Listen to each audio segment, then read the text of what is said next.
Good afternoon, everyone. I'm Carmen Blair, the Deputy Director of the San Mateo County Historical Association, and I would like to welcome you to today's Courthouse Docket. A special welcome to the Historical Association board members who are with us today, especially Donna Colson, who helped arrange for today's program. The Courthouse Docket is a monthly series of lectures and performances sponsored by Cypress Lawn Heritage Foundation. Usually, the programs are held in the museum's historic Courtroom A. Even though the museum is open again, we are still presenting these programs online. Each month during the Courthouse Docket, we explore different aspects of local history. One of the early goals of the Historical Association's first executive director, Dr. Frank Stanger, was the preservation of historic places within the county, such as the Woodside Store and Sanchez Adobe. But what does historic preservation mean today? We are pleased to have with us Katherine Malone-France. Since 2019, she has served as the Chief Preservation Officer of the National Trust for Historic Preservation. In this capacity, she leads the organization's programmatic work in field services, government relations, state and local policy, research and development, training, grant making, and the stewardship and interpretation of the National Trust portfolio of 28 historic sites. Today, she will share with us ways in which preserving historic places strengthens communities today and advances a more just and equitable future. One note on logistics. If you have questions during the presentation, please type it into the Q&A box, not the chat. Katherine will be taking questions at the end of the presentation. And now please welcome Katherine Malone-France as she discusses historic preservation is not about the past. Carmen, thank you so much. Good afternoon, everyone. I am just delighted to be here with you this afternoon. And thanks first to the San Mateo County Historical Society for this invitation, particularly to you, Carmen, and to Mitch Coastal for working with me on this presentation. I also want to echo your thanks to Donna Colson, who I know serves on the board of the San Mateo County Historical Society, but also is a former member of the Board of Trustees of the National Trust for Historic Preservation, and just one of my favorite people. So I want to begin today first by acknowledging where I am, and that where I am speaking today from Auburn, Alabama, sits on the ancestral lands of the Muskogee or the Creek peoples or the Muskogee Creek Confederacy. Wherever you are today, I hope you'll join me and the National Trust in affirming our deep respect for Indigenous sovereignty, history, cultural traditions, and experiences.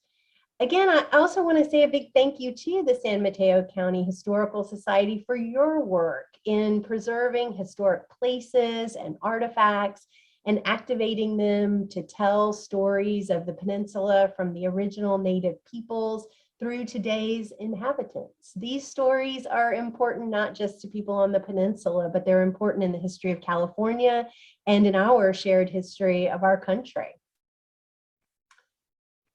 You know, to me, preservation is inherently optimistic, hopeful work because, as this title says, it is not about the past. Next slide.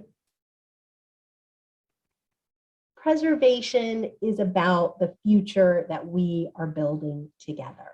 What we preserve and how we preserve can strengthen the fabric of our civil society and advance a more just, equitable, and sustainable world, and more just, equitable, and sustainable communities.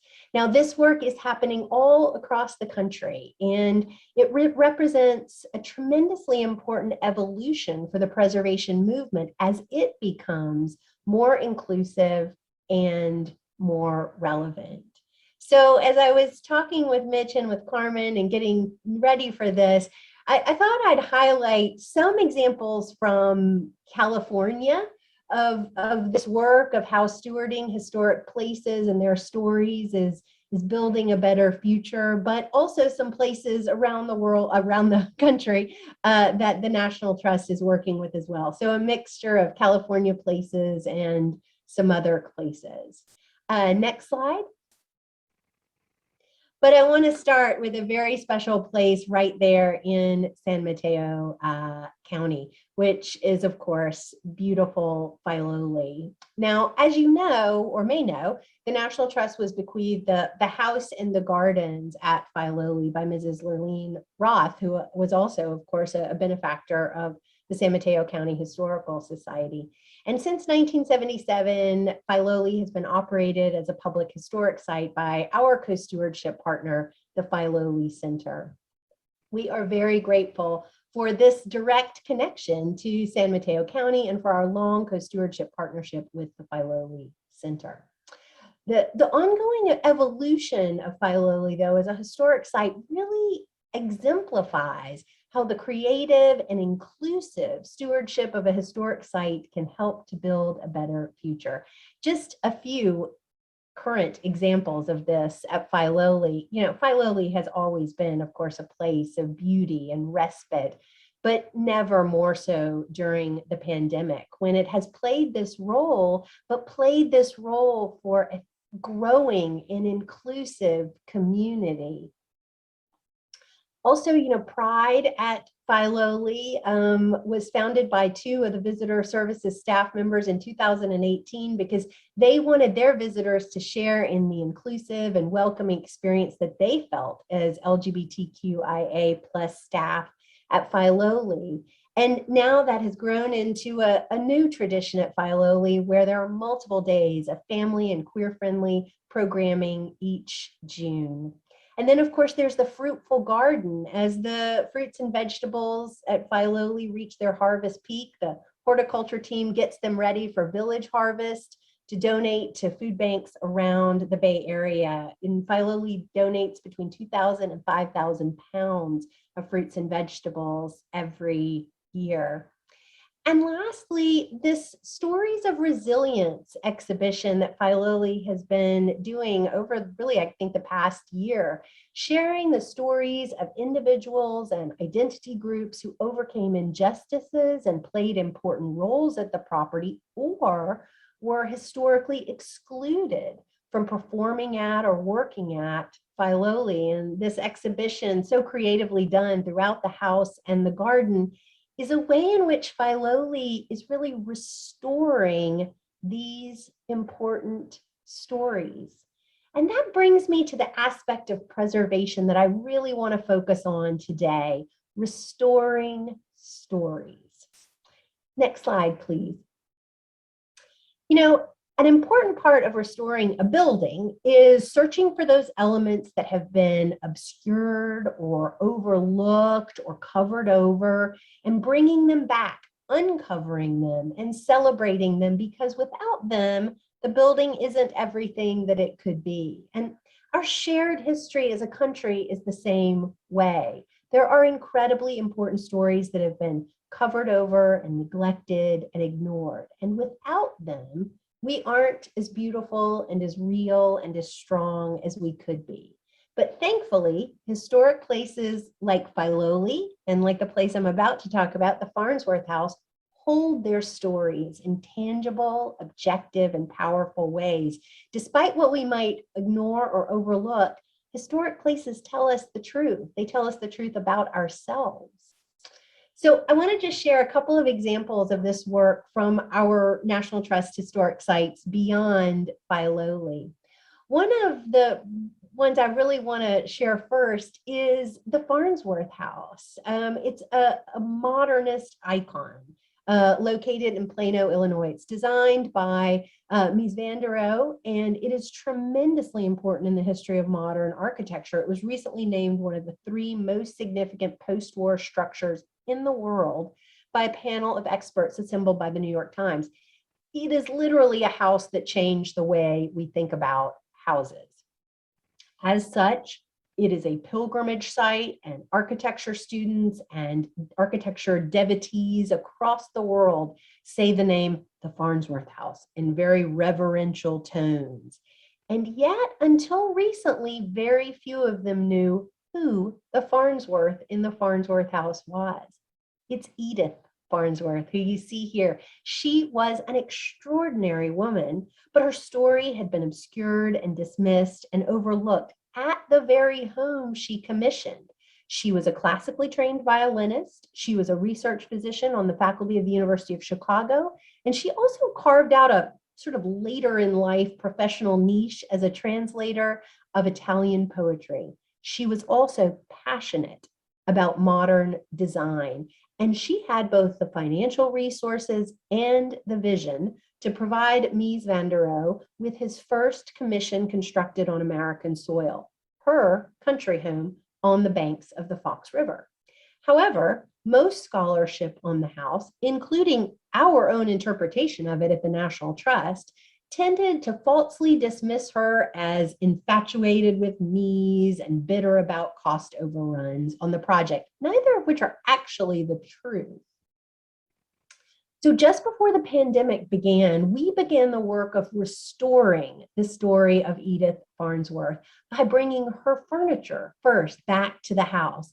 It had previously been filled with, Barcelona chairs and very Miesian artifacts, but we brought back her opulently woolly Moroccan rugs, her woven Scandinavian furniture, her desk, her typewriter.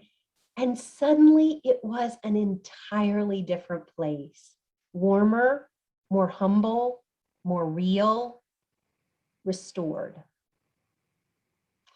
But as you all well know, restorations can't just be cosmetic. They have to be structural too. And that's why just yesterday, we made one more fundamental change at the property, its name. Yesterday, as we celebrated its 70th birthday and the 118th birthday of Edith Farnsworth, we rededicated it as the Edith Farnsworth House as a part of our broader, next slide, please.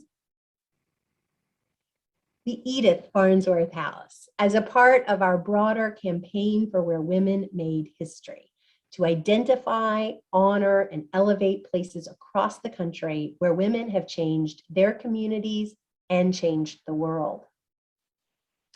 We hope that this seemingly simple act of inserting her first name has the larger effect of inserting Edith Farnsworth into the ongoing history of modern architecture.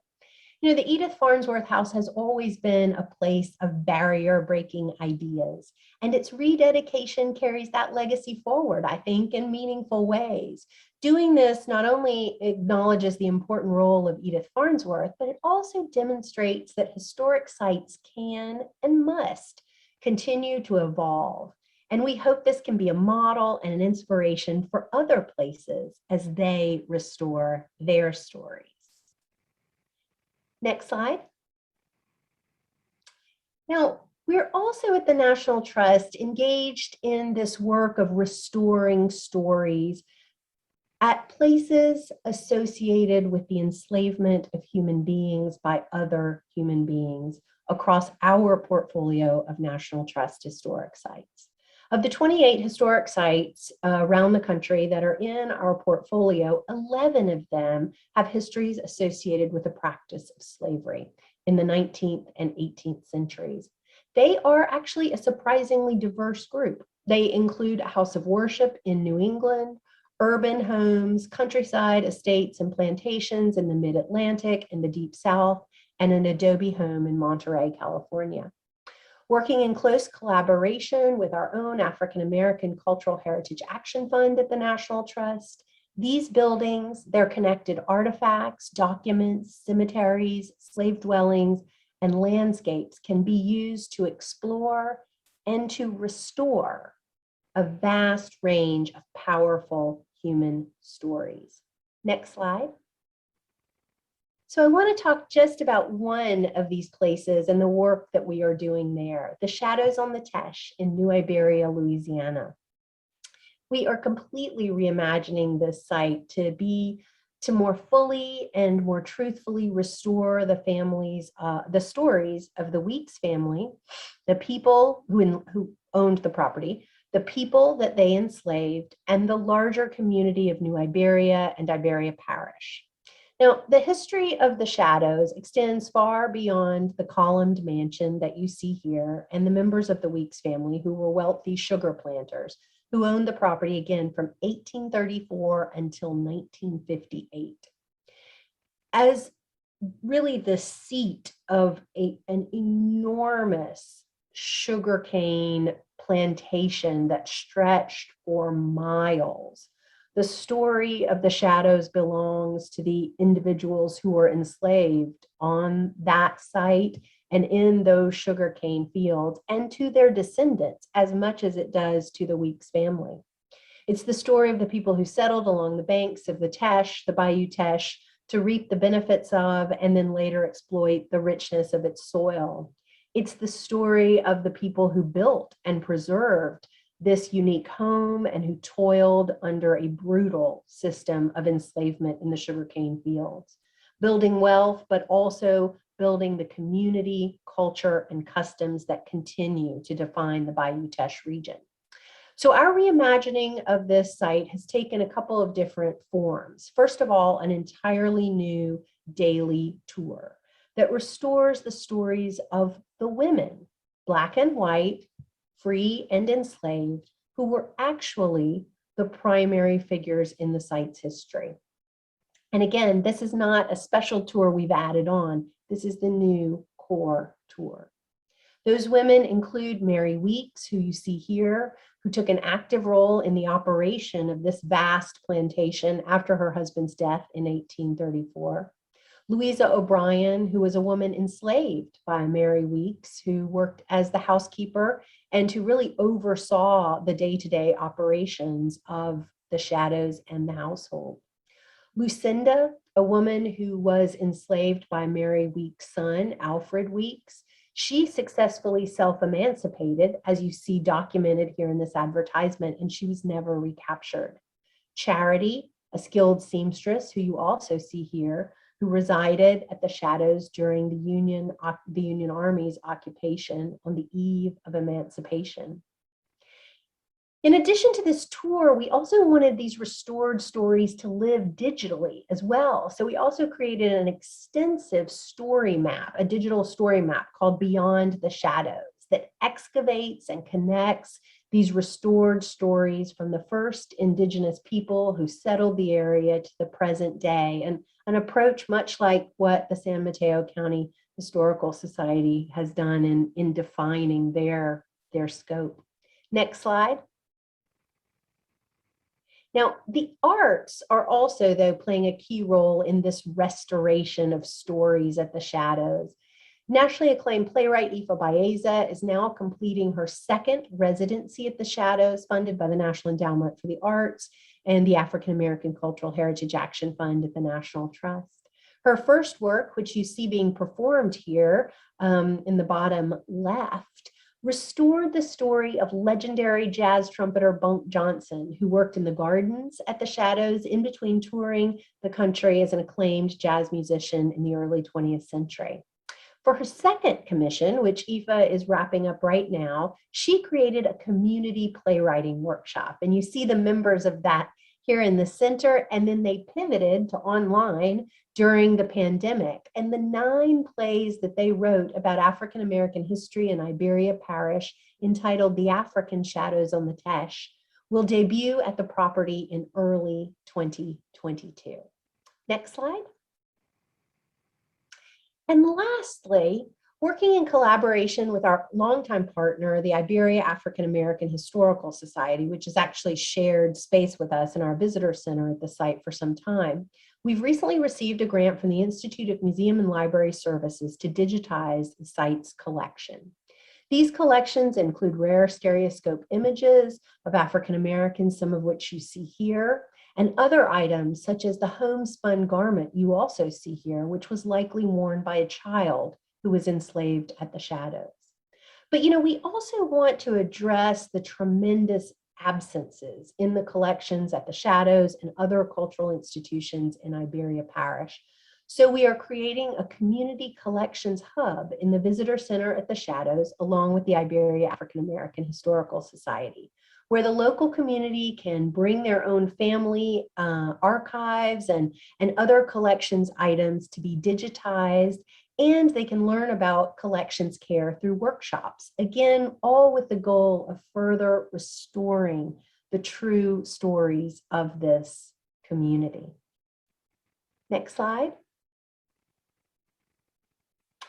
You know, extending far beyond our own historic sites at the National Trust, another example of our work to restore stories that have been overlooked and what we preserve is our African American Cultural Heritage Action Fund. In November of 2017, the National Trust for Historic Preservation launched the African American Cultural Heritage Action Fund, a preservation campaign to preserve and protect the places that have been overlooked in American history and that represent centuries of African American activism, achievement, and resilience. Since launching the program, the Action Fund has raised $50 million and supported more than 200 preservation projects nationally.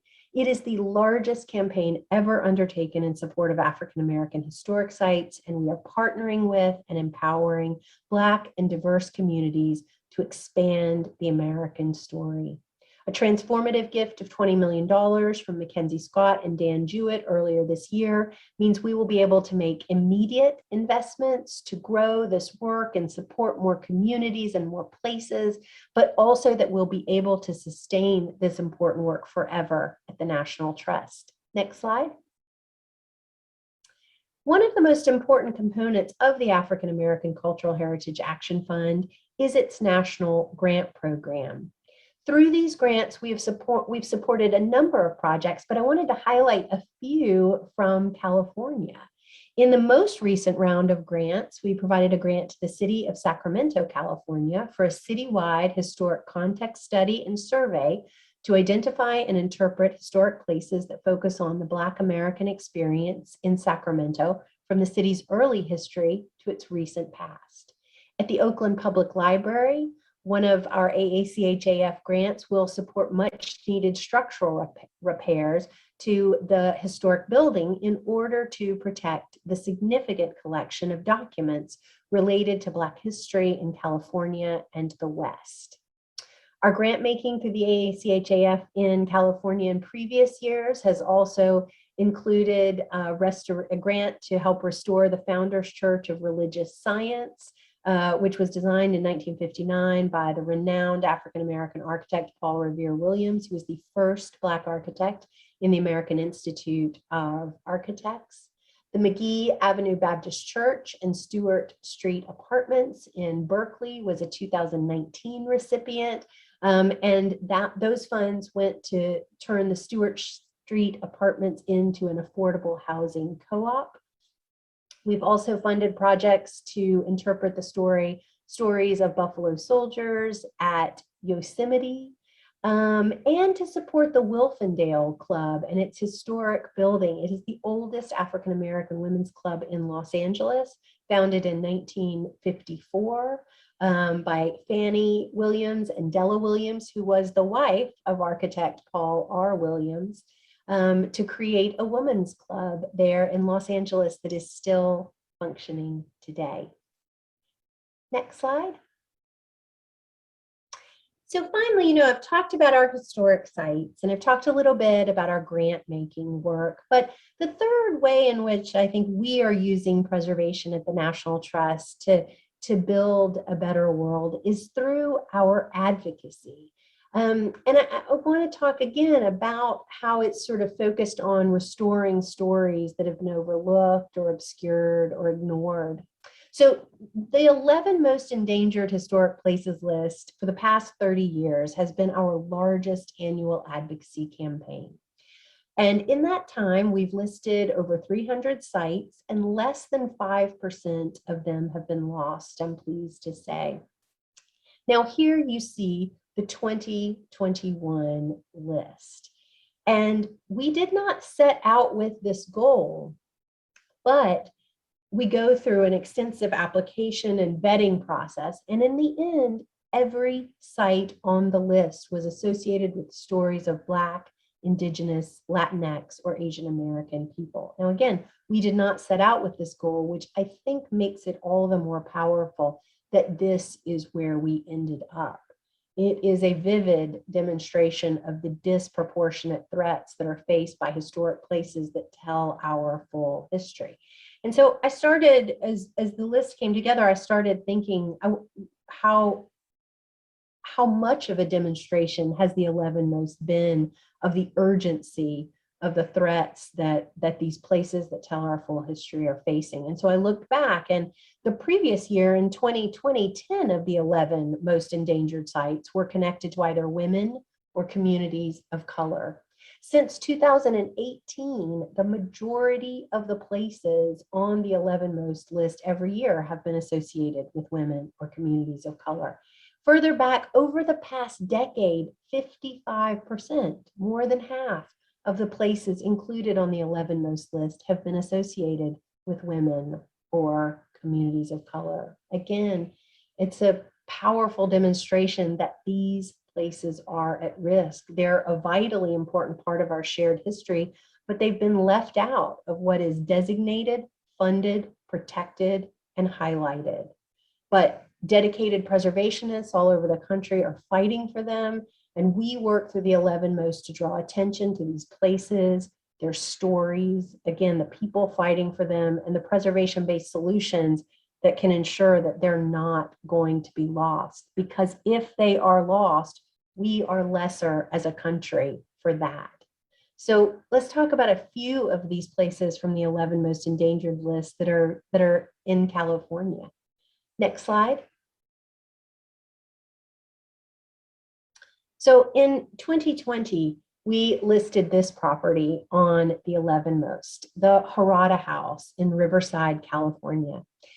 Now, in the early 20th century, Japanese immigrants Jukichi and Ken Harada were looking for a healthy place to raise their family when they moved into this house on Lemon Street in Riverside.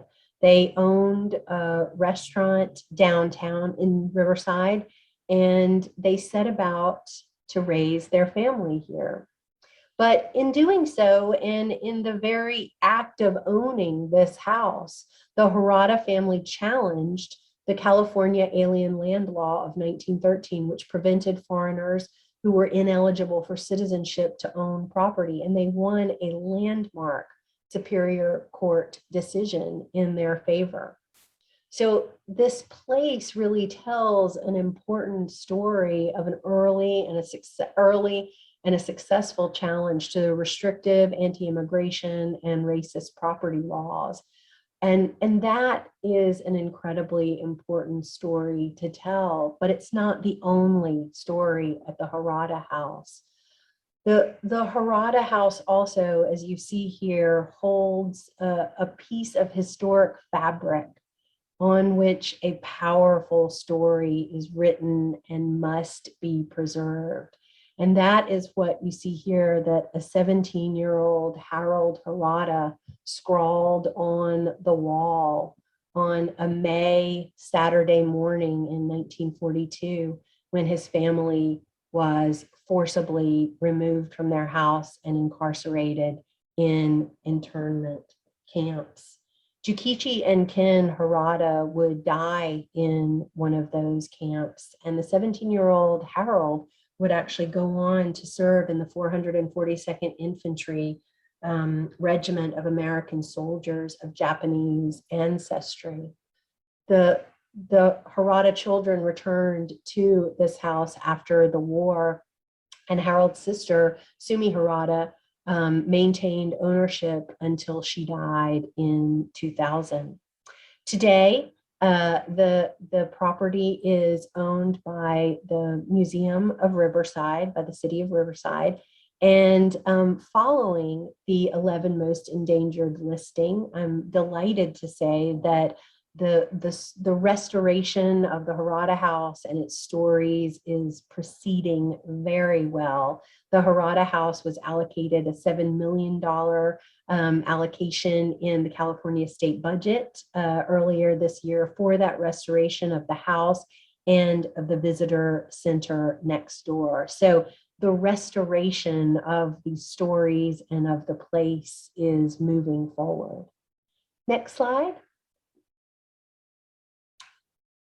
Also on the list this year, that was 2020, on the 2021 list was the Trujillo Adobe, also in Riverside, California. It was constructed in 1862 by the Trujillo family, and today is the oldest known building in Riverside.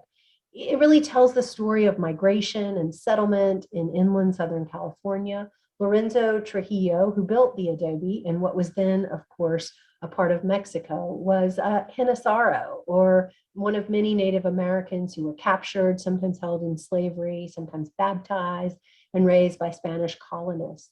Lorenzo Trujillo, though, led many expeditions as scout across the old Spanish Trail, enabling immigrants to settle inland California. And his home became really the beating heart of a community known as La Placita de los Trujillos, or Spanish Town, or Aguamansa. The adobe is now deteriorated and fragile. It's protected only by a wooden structure, which is also in need of repair and hides the adobe from view. Local advocates, though, including the Spanish Town Foundation and the city, are hoping to transform the adobe into a cultural and educational site that will recognize and tell the stories, restore the stories of these multiple cultures that shaped and continue to define California. Next slide. And the last place I'd like to highlight from our 11 most list are the summit tunnels and campsites, Summit Tunnel 6 and 7, and the campsites located in Truckee, California. You know, these tunnels made it possible for the Transcontinental Railroad to extend through the Sierra Nevadas. It would be, I think, difficult to overstate the importance of the Transcontinental Railroad in our history, and it simply would not have existed if these tunnels had not been excavated. They were excavated inch by men who had immigrated from China, who were working under the most brutal conditions and being paid less than their white counterparts. Each day, they were lowered more than 100 feet below the ground, where they worked by lantern light to chisel through solid granite at a 30% incline. Sometimes their efforts by hand augmented by the dangerous use of blasting powder. Today, these tunnels are abandoned and virtually uninterpreted, and the physical evidence of what it took to build them is at risk. You know, when the men came out of the tunnels, they were housed in a temporary campsite, a place where they lived over the course of 2 years through two of the worst winters on record in the Sierras. And in the living there, they left behind an incredibly rich archaeological record of the stories of themselves, of the people who built these tunnels.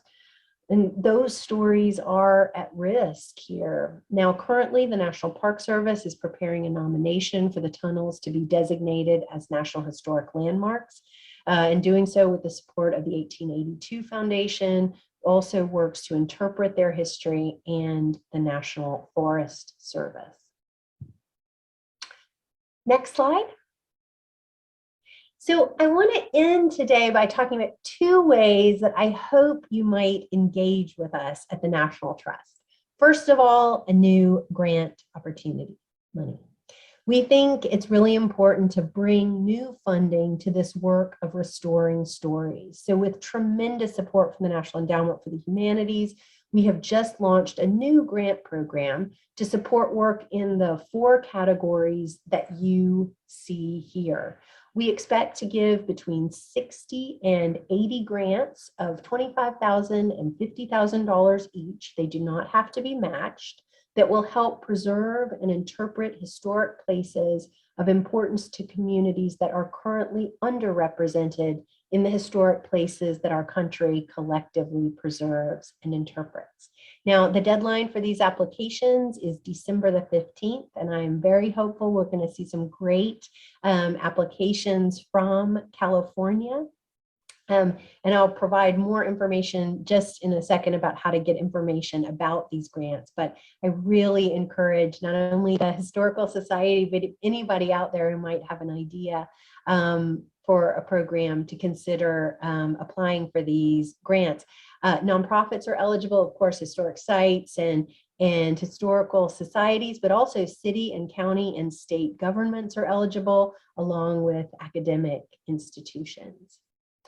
And the last thing I just want to share a little bit about, next slide, is a project we've been working on at the National Trust for the past year. In collaboration with partners all across the country, we have been looking at what we need to change about the preservation movement, how it needs to continue to evolve. And so we set out with, again, partners all over the country to develop an actionable agenda for how to make that happen. So again, we spent the last year conducting extensive and very inclusive listening sessions all across the preservation movement, all the different kinds of people who work in preservation. Again, all of this virtual. Next slide. The first topic we sought feedback on were the principles that motivate and guide preservationists today. So we heard a lot of different principles, but these were the ones that we heard the most often. And we heard that people are motivated by a wide range of things, from saving tangible and intangible history for future generations, to advancing social justice, to preserving great architecture, and much, much more. Now, we know the field of preservation is not a monolith. In fact, that's one of the things I love about it. Some people are guided by many of these principles, some by a few, some by just one or two. But I hope that you will see in these principles some of the things that guide and inspire your work. Next slide. And then we took all that we heard and we synthesized these 7 goals that to us really represent an optimistic future state for preservation, what we can achieve together through coordinated and collaborative action. We shared this work week before last, with more than 2,400 people who attended our Pass Forward National Preservation Conference virtually. And we're going to keep listening and refining these. I'd love to hear your thoughts on these during the Q&A. This is a living agenda, and we're going to keep building these goals out further with examples of this work that's already happening across the country, ideas for change that's still needed, and our own commitments at the National Trust to evolve our work to create positive change. But really, these guiding principles to me define this optimistic, forward-looking view of preservation. They highlight the strength of our convictions, but also the potential of our work together if we continue to let it change and evolve and look forward. So thank you very much. Next slide, Carmen. Before we go to Q&A, I always like to advertise our grant making. So here are the 3 grant opportunities coming up. Telling the Full History Preservation Fund, again, broad, a variety of groups eligible, stories that are eligible. Those are due December 15th. Our African American Cultural Heritage Action Fund begins with letters of intent that are due in mid-January. Our National Preservation Fund due in February. These are for smaller grants, $2,500 to $10,000, seed grants, often for public programs or for architectural planning. If you have questions about any of these, we have an amazing grants team at the National Trust. Just email them at grants@savingplaces.org. And last slide, please stay in touch. If you have thoughts about the National Impact Agenda, we have already closed the nomination process for the 11 most endangered list in 2022. But if you know of an endangered place that's a powerful place that tells an important part of our American story, that is threatened and that has a local group working for it and working to find a preservation-based solution, please reach out and let me know. We'd love to include it in our vetting process. So thank you all so much for this opportunity, and I'd love to take some questions. And once again, just a reminder that if you have questions, go ahead and type them in the Q&A box on your screen. And our first question, is the Allensworth settlement located south of Visalia one of the National Trust sites of enslavement venues? It is not. Right now, our focus is on the sites of enslavement that we, the National Trust, own. We felt like this was really, we needed to focus first on the places that we have owned and stewarded, many of them for, half a century or more. However, having said that, we understand that the questions that we are sort of working through and discussing around our own sites of enslavement are ones that historic sites around the country with histories of slavery are interested in talking about and thinking about as well. So we're also trying to provide other resources coming out of this process. In fact, we just, if you go to our website at savingplaces.org, it's very easy to find a new series of essays that we've just released looking at celebratory events at places with histories associated with slavery, not just weddings, but rental events and celebratory programs of all kinds, and looking at how to at the question of whether those should happen, and if they should, how they should happen. So while I don't know the specific site that you're talking about, and it's not one of our sites, I will say that I think this is some of the most important work that certainly the National Trust is doing at our own historic sites, and that historic sites around the country are doing. And we welcome the opportunity to work with and to support historic sites around the country as they do this work as well. So if you have a specific thought about this site or want to connect me with them, please feel free to reach out. My contact information is there on the screen. What criteria is used to determine whether a site is deserving of protection as a historic place versus a nice old building, but not necessarily deserving of such recognition? Gosh, that's an excellent question. And I think, I'll answer it more specifically, but I'll say more broadly that I think that's one of the ways in which preservation has to continue to evolve. For a long time, what was designated certainly on the National Register of Historic Places or received National Historic Landmark status, which is sort of the highest tier of the National Register. For a long time, those were places associated with great high-style architecture and the stories of wealthy and politically connected white men. And that was it. And that is obviously does not reflect the full history of this country. And so, we spent a lot of time at our conference and in other gatherings talking about how the criteria for the National Register, I don't think they need to be changed necessarily, but I think the way they are interpreted needs to be changed to allow for cultural significance, to allow for, again, the stories of all of the people who are part of the stories of our country to be told, and to allow for all sorts of types of buildings, from the very high style to the more vernacular. You know, state and local criteria are a little bit different for designations, but the truth is they honestly often follow the National Register. So we're really focused on how do we more inclusively interpret the criteria for the National Register. But I think that this is also change that in some ways needs to come up from the grassroots level, from preservationists at the local level, saying, these are the places that are important to us. These are the places that need to be preserved. That is, as always, the most powerful form of preservation. Just like politics, all preservation is local. If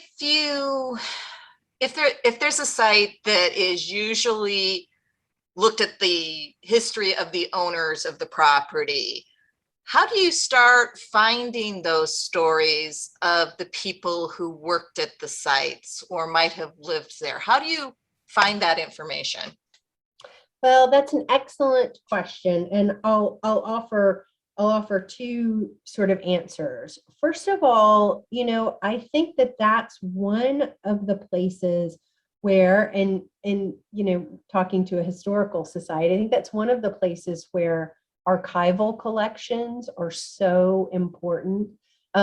Census records, diaries, you know, paper records. Again, much of our work at the Shadows has been based on the diary of Mary Weeks, who really recorded then, you know, in the recording of her daily life, recorded the names and stories of people who she enslaved as well. And that's, you know, just one example, again, of an archival document. I mean, also, you know, again, census records, tremendously important.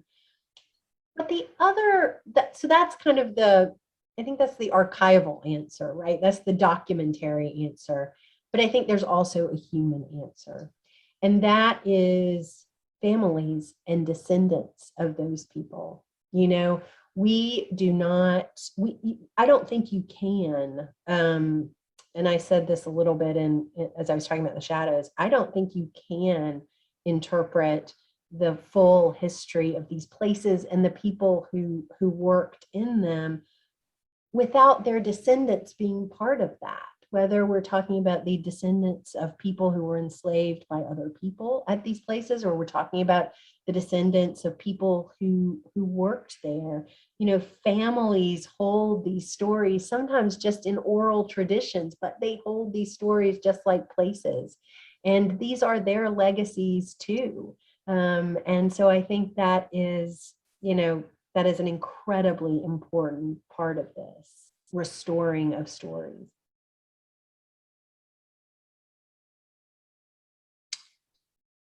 Thank you so much, Katherine, for sharing your knowledge with us. We appreciate it greatly.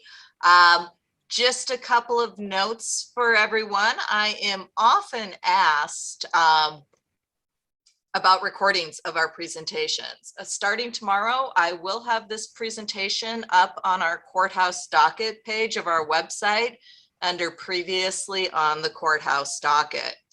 I'd also like to invite you to join us for our next Courthouse Docket on Saturday, December 4th at 1 p.m. We're ringing in the holidays with Bell Appeal as the Handbill Choir plays holiday music in Courtroom A.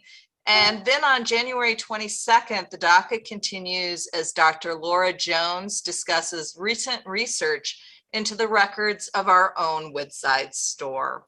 I'd like to thank you all for joining us today, and a special thanks to Katherine for taking time out of your day and out of your evening to be with us and share so much information with us. Carmen, thank you so much. It was an honor to be here. Thanks to you, thanks to Mitch, and thanks to Donna Colson. I always love being in California, even if only virtually. It was an honor to be here today. Thanks so much.